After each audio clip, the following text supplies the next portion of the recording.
might be helpful at this point to discuss some of the counterproductive ideas that people have early in recovery in their search for a God of their understanding. There are some conceptualizations of a higher power that don't give you the needed power to get sober. For example, on page 45 of the book, Bill says, you know, to others this word God brought up a particular idea of him with which somebody had tried to impress them during childhood. So feature this. Kids, 4, 5, 6, 7, 8, 9, 10. You know, mom or dad or grandma or grandpa, or somebody takes them and takes them to some house of worship and starts to teach them about spiritual things, starts to teach them about God things.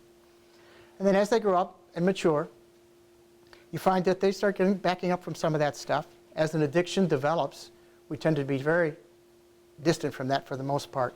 And then at 25, 30 years old, you decide you want to get sober, and somebody says, what you need is a power greater than yourself. You need a God. And they go, wait.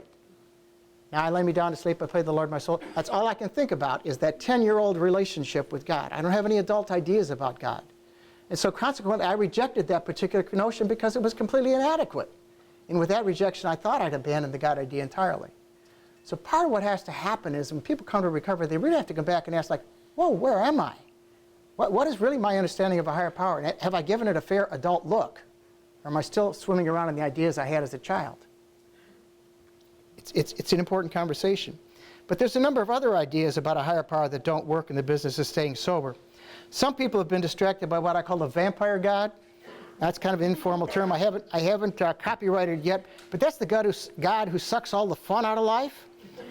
Now, I don't know about you, but most of the alcoholics and addicts I know require some fun in their lives, frequently more than average amount of fun.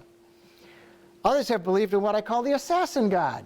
Okay, it goes like this. This is the God who swiftly punishes those who have committed some offense with a tragedy or hardship of one kind or another. It might sound like, well, the reason I got into the car accident this week was I lied about being sick at work last week. To which I want to respond, are you a dog that peed on the rug and you need to get smacked? Is that what you're telling me? Is that the relationship with that kind of power something which is going to lead you to be clean and sober and live a happy life? So some of those ideas need to be abandoned. In their search for a higher power, some have spent time worshiping at other altars. There would be the altar of money, power, influence, sex, relationship, or work. But by honestly admitting that they needed to search for a higher power, they're also admitting that they're not God themselves. So it's only when you say, I'm really going to look at this thing and try to figure it out, that you've gotten to the place of setting aside that notion of being God.